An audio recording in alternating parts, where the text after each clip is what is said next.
Olá, pessoal, sejam bem-vindos a mais um episódio do Café com Valência, o podcast oficial do Valência Associados. Me chamo Saulo Castro, sócio do escritório e entrevistador desse projeto.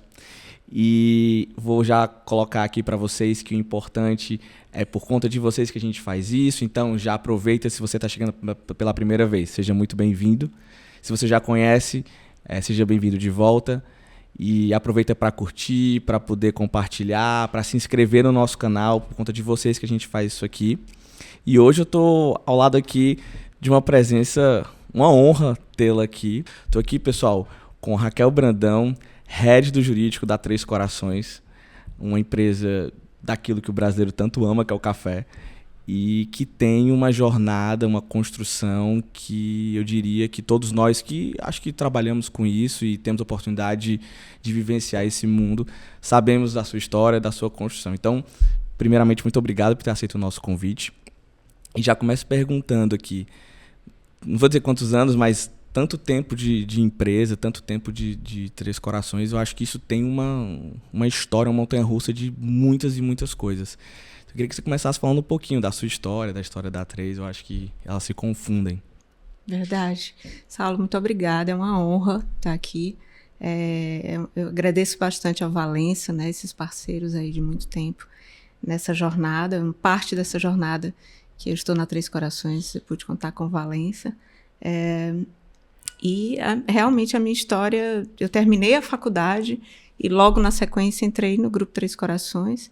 Na época se chamava Santa Clara apenas, porque era uma empresa muito forte, muito presente no Norte e Nordeste, com o Café Santa Clara. E foi em 2002, né? Então, já entreguei aqui minha idade, me formei em 2002. Imagina. E logo em seguida, eu já tinha tido uma experiência como estagiária nas mais diversas atuações jurídicas. Fui de tribunal, de secretaria, fui de escritório de advocacia e tive a oportunidade de estagiar numa empresa. Foi aí que eu me apaixonei realmente e decidi que ali eu seguiria minha carreira. Então, assim que apareceu a oportunidade na Três Corações, eu me candidatei assim, com muita vontade de contribuir. Eu era uma equipe, né? Equipe mesmo. Sei bem o que é isso. Era apenas eu. Ela fazia até parte um pouco do RH, chamava Relações Trabalhistas e tal.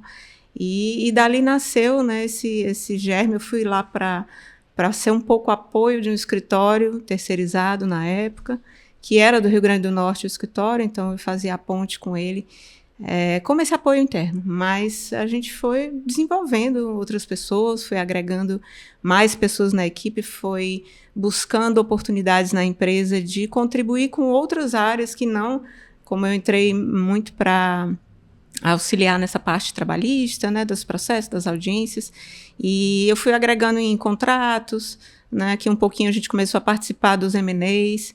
A Três Corações cresceu muito através de aquisições de marcas no Brasil inteiro, então esses processos de M&As são emocionantes, né? São muito legais, a gente aprende muito, são intensos. Eu sou suspeito para falar, mas realmente é loucura. Muito, e é uma loucura legal. Você termina assim com aquela sensação de, poxa, contribuir com um baita projeto, né? Estive ali junto do time de operação, do time de indústria, dos diretores, né, de todos os envolvidos, e a gente termina o processo com uma sensação maravilhosa, né, de ter contribuído para mais um crescimento da empresa. Então é isso, minha história vem se desenvolvendo dentro do Grupo Três Corações. Não dá tempo de se acomodar, né? Porque a gente tem emoção todo dia, a gente tem mudança todo dia e a gente se moderniza, a gente está sempre em busca de inovação. Meu time é muito focado em inovação, então a gente busca parceiros também que tenham esse mesmo intuito de trazer o novo que faz sentido, não o novo pelo novo pela moda, né? Mas o novo que faz sentido e que agrega para a companhia. Eu ouvi uma frase relativamente recente que dizia aprender a viver constantemente numa inconstância. Sim, certeza. E eu acho que a gente falou aqui você falou do contrato, falou do M&A, enfim, muita coisa. Era uma equipe de uma pessoa só e hoje tem um time ali que é liderado por você. e que fazem esses papéis que lá atrás você começou fazendo só. E aí, pegando aqui um pouquinho no final da tua fala, a gente estava falando de inovação, não inovar por inovar, não para ser vitrine, mas para sim isso ser um aparato estratégico de alguma coisa. Eu estava hoje no LinkedIn, estava até comentando com você antes no off, né, que é talvez a rede social mais legal que tenha. E aí eu vi que um dos pontos que é talvez a grande barreira de você atravessar a cultura histórica do jurídico, eu sempre brinco que o jurídico ele é uma competência meio que residual. Tudo acaba no jurídico. Então, não sei para onde é que vai pro jurídico. Tá na mão de quem? Tá na mão do jurídico. E aí tem, às vezes, esses desafios. E ele falava nesse texto a importância do jurídico ser um elo transformador, mas também de ser um elo que ajude na tomada de decisão. Olhando nessa construção, o papel do jurídico para ti hoje, ele é estratégico, é um fato, a gente sabe disso, mas talvez para aquela pessoa que está pensando em implementar um jurídico ou para aquela pessoa que está pensando em ter um advogado dentro, quais os elementos que você acha que podem ser agregadores em termos de estratégia, a figura que o jurídico tem que desempenhar dentro de uma empresa? Olha, Saulo, se você for buscar na nossa história, né, quanto à de formação de advogados, a gente é formado para ser avesso ao risco. É isso. Né? A gente é formado para encontrar tudo que pode causar algum tipo de prejuízo. Não porque a gente é ruim, não por isso, mas é porque a gente quer evitar ao máximo que o cliente, que o empresário, ele vá por um caminho que leve ele a um prejuízo financeiro, econômico.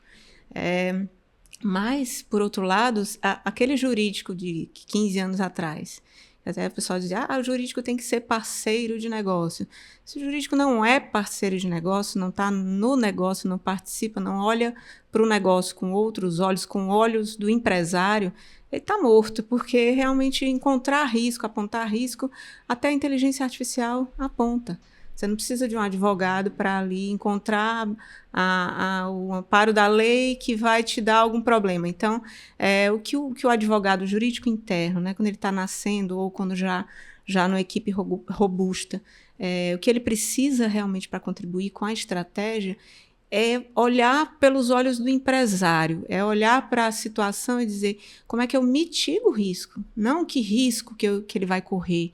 Não para... A gente tem mania de pôr no parecer lá, não, tem que colocar tudo, porque se depois acontecer alguma coisa... É meio que uma autodefesa. É uma autodefesa. Vezes, né? Se eu não colocar tudo, depois vão dizer que eu não sou bom, ou que eu não tive a técnica correta.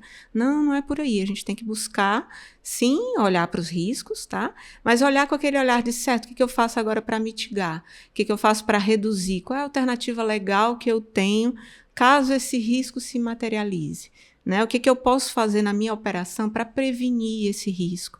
Então, isso é ser mais até do que parceiro, é ser partícipe do negócio, né? É vestir realmente a camisa do empresário e estar ali lado a lado buscando encontrar esse caminho do meio, né? Porque a lei muitas vezes é quadrada, né? E o empresário quer fazer com o máximo risco e a gente está ali no meio tentando colocar o caminho do meio entre esses dois extremos. Até porque as relações humanas elas são muito mais complexas e dinâmicas do que o próprio papel, né? Com certeza. E o empresário, achei muito legal você falando que, na verdade, o empresário toma risco todo dia, toda hora, né? Faz parte, é inerente à atividade que ele exerce. E achei muito interessante também o fato de, eu tenho que colocar tudo isso no parecer, porque senão vai...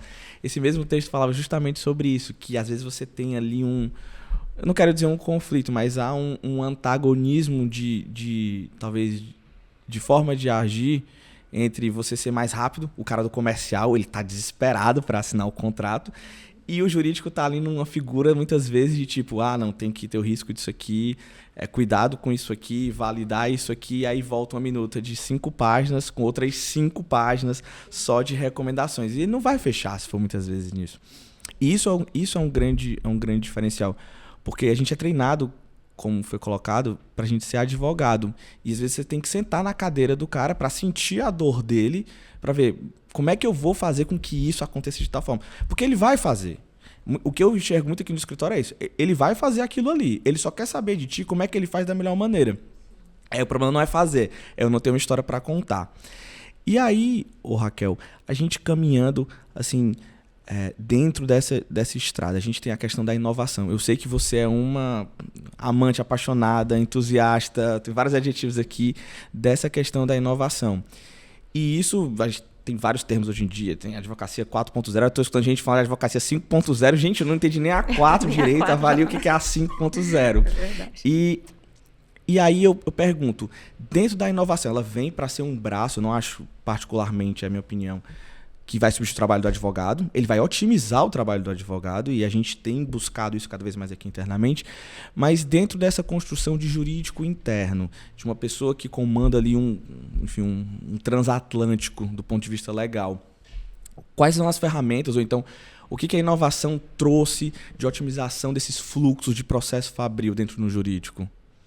Olha, bastante, Saulo. Eu também sou presidente da Comissão da Advocacia Corporativa, né? Além de estar à frente do jurídico da Três Corações. Então, a gente discute bastante lá na Comissão da Advocacia sobre justamente o uso dessa tecnologia. Não dá mais para a gente voltar atrás. É inadmissível um jurídico interno, por exemplo, não saber utilizar uma IA a seu favor, otimizar o seu tempo com as ferramentas que estão disponíveis hoje no mercado, né? Então, não é moda e também concordo com você que não vai substituir, porque não substitui o relacionamento, não substitui o olho no olho, não substitui aquele feeling que você tem de um determinado contrato, que você está ali tentando encontrar as melhores alternativas para o seu cliente.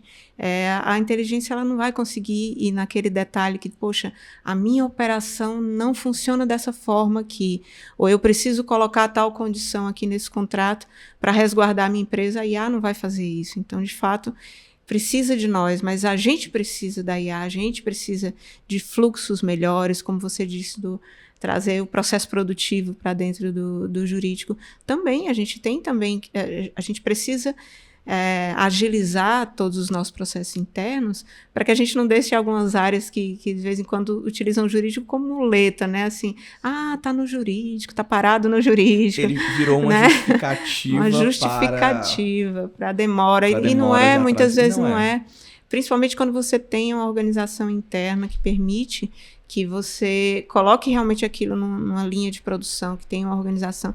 Eu sei que para quem está começando não é fácil, né? Às vezes tem um advogado que está dentro de uma empresa, seja deslocado de um escritório, ou seja, foi contratado ali para contribuir. Tem muitos processos fora que influenciam naquele dia a dia, então, de verdade, não é fácil.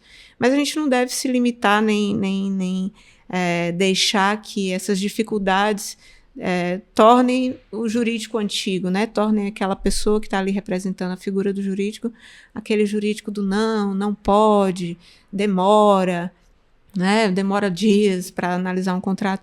Quando a gente consegue estabelecer, inclusive, os acordos, olha, eu preciso de X dias ou eu preciso de tais informações para poder dar andamento àquela análise. Então, para eu entregar redondo, tem que chegar redondo para mim. Você começa a fazer uma cultura dessa troca, de ser realmente parceiro das áreas de negócio, e não aquela área que vai lá dizer, não pode, não dá, não serve, né? Então, o jurídico que começa assim, ou que está nesse estágio, de fato, esse sim tem a tendência a ser substituído, seja pela inteligência artificial, seja por outros profissionais que possam fazer esse papel.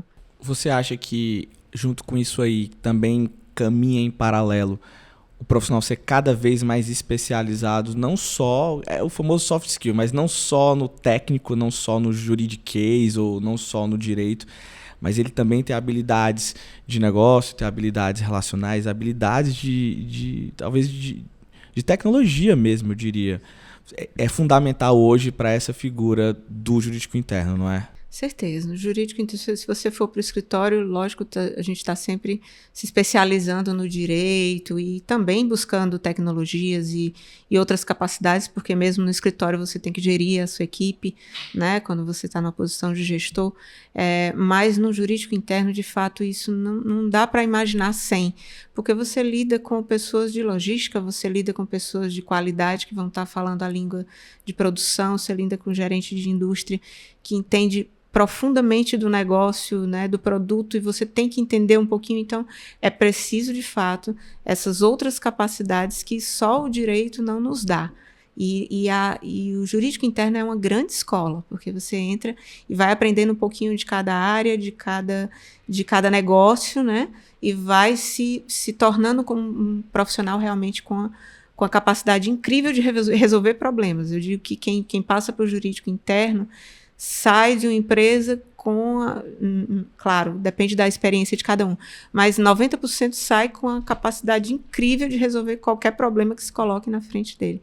Porque ele vai aprendendo a lidar com problemas diferentes de várias áreas do mesmo negócio e com outras capacidades que não somente a técnica jurídica. Então, acaba que a técnica jurídica a gente se apoia muito na parceria dos escritórios, né? A gente tem que estar atualizado também, claro, não tem como você viver fora das notícias e das questões jurídicas dos tribunais, dos posicionamentos dos tribunais, mas a gente tem que entender muito mais do negócio daquela empresa, né? E das áreas, e ser aquele parceiro ali para a tomada de riscos juntos, né? Não para dizer o não, e sim para dizer vamos juntos, e se acontecer alguma coisa a gente tem a saída A, B e C. O jurídico interno com esse papel é o verdadeiro jurídico interno valorizado pelas companhias, é o que tem contribuído realmente com a estratégia, com a expansão do negócio, né, com o desenrolar de cada negócio. Lógico que tem fatores econômicos e muitos outros fatores que estão para além do jurídico, mas nós vivemos no Brasil, que é extremamente regulamentado em todas as áreas, então a gente precisa da legislação, precisa entender, precisa encontrar essas alternativas possíveis para que o negócio prospere. E tem uma coisa também que eu acho interessante.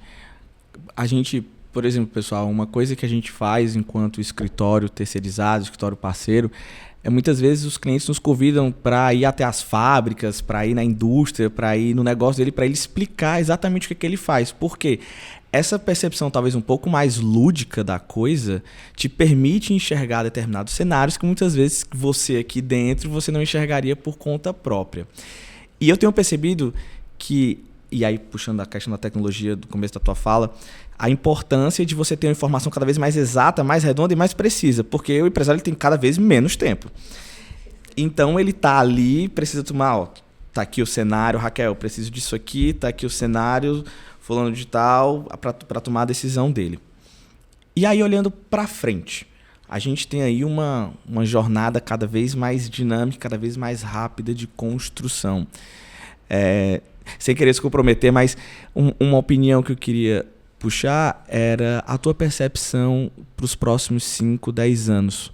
Você tem uma história, como eu falei, linda dentro de uma companhia gigantesca, e essas mudanças devem ter acontecido cada vez mais rápido, e isso paralelo à tua carreira. Queria a tua percepção, talvez, por daqui para frente. Olha que pergunta difícil.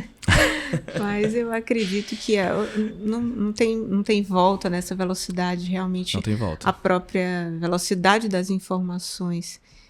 Hoje a gente tem tudo muito disponível. A IA tem ajudado bastante a gente coletar todas essas informações e poder filtrar aquilo que te interessa mais, poder comparar determinadas situações que você precisa comparar, legislação antiga, legislação nova. Então, a tecnologia ajuda muito, e o profissional que realmente quer continuar crescendo nos próximos 5 anos precisa, de fato, estar atento à tecnologia, de encontrar a sua vibe, se assim eu posso dizer, claro, né? Encontrar dentro da tecnologia aquilo que mais ele consegue utilizar a seu favor. Não sei se eu estou conseguindo me fazer entender. O que torna ele melhor no final do dia? Como ele consegue ser um profissional melhor com as ferramentas que o mercado disponibiliza? Eu acho que é isso, né? Isso. Tem muita ferramenta, muita. Tem se a gente coisa. também for buscar, se for olhar, você se perde e não tem foco. Então, uma coisa também que é difícil um pouco nas gerações mais novas, tem muito, quer fazer tudo ao mesmo tempo agora, e eu sei que a gente tem, isso é decorrente da quantidade de informações e de possibilidades que a gente tem ao nosso dispor, mas o foco nesse momento é importante, é necessário. Poxa, como que eu mais vou contribuir aqui? Qual é a área que está mais deficitária aqui no meu jurídico, que eu preciso dar um avanço? O que que muda o ponteiro para o meu negócio enquanto área para contribuir com a empresa. Então, eu foco naquele, busco tecnologia para resolver, passo para outro, como uma linha de produção. Eu resolvo um, depois o outro, depois o outro. Se você quiser gastar energia com todos, você não vai sair do lugar. Então, acredito que essa parte do foco também é importante. As pessoas se trabalharem em estarem focadas naquilo que é mais relevante, fazer uma análise do cenário. Uma coisa que eu digo muito na minha equipe: adaptar-se à mudança já não serve mais, você tem que antever a mudança. Então, você está atento ao cenário de que aquela empresa está inserida e atento a, poxa, como é que eu posso contribuir para esse cenário que está se desenhando aqui na frente? Lógico que tudo são previsões, pode acontecer, pode não acontecer, mas quando você está atento ao cenário, você consegue se antecipar às mudanças. Nós fizemos isso no Jurídico Três Corações em diversas ocasiões. A gente entrou à pandemia com tudo digitalizado, com a assinatura eletrônica assim, na ponta do teclado, não na ponta da mão. Na ponta do lápis, né? Na ponta do teclado, não tivemos nenhum problema, porque os diretores já estavam assinando os contratos, os documentos na forma eletrônica, porque nós antevimos esse cenário, não de pandemia, claro, mas de, poxa, por que não já tornar todas as assinaturas eletrônicas? Por que eu preciso do papel? Tinha muita resistência de clientes, fornecedores, e a gente começou a cercar para conseguir que tudo fosse eletrônico. Quando veio a pandemia, nós não tivemos dificuldade nenhuma. Então, a meu ver, isso é se antecipar aos cenários, é usar a tecnologia a seu favor e implantar antes mesmo. Mas as pessoas não estão implantando isso agora, pois vamos implantar agora. Né? Vamos fazer agora, que eu acho que eu estou visualizando que isso aqui vai dar um diferencial no futuro. E assim foi. Nós passamos tranquilamente com relação à assinatura de documentos, enquanto que muitas empresas apavoradas contratando a ferramenta de assinatura eletrônica, a gente já estava super adaptado.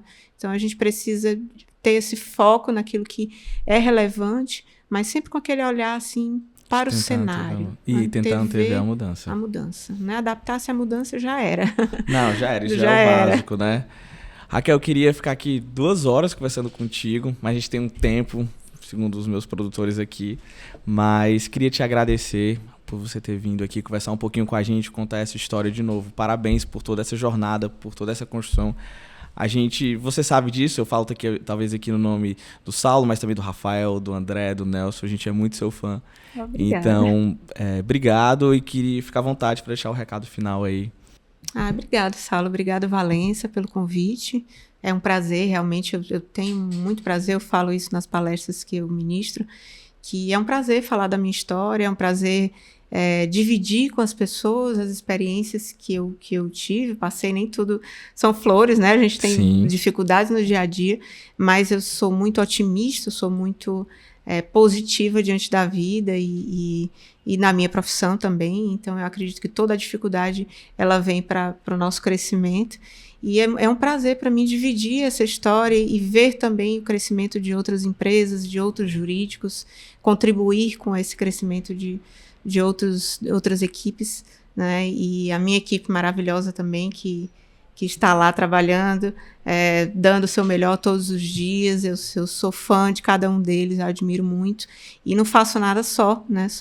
Só estou head jurídico da Três Corações porque eles assim me permitem, porque eles estão lá no dia a dia fazendo resultado comigo. Então, muito obrigada mais uma vez, é uma honra contribuir. A gente que agradece o convite. Inclusive tem um deles que eu conheço muito bem, que está lá sim. fazendo esse papel e é super realizado, ele sempre faz questão de falar isso. Gente, falei no começo, mas vale a pena falar agora também. Para você que não conhece, não está seguindo ainda os nossos episódios como um todo, clica para se inscrever no nosso canal do Valência Associados, e lá a gente publica os nossos curtas, a gente publica os episódios, a gente sempre está ali, muito atento aos comentários. E fiquem ligados, queria agradecer e até o próximo Café com Valência.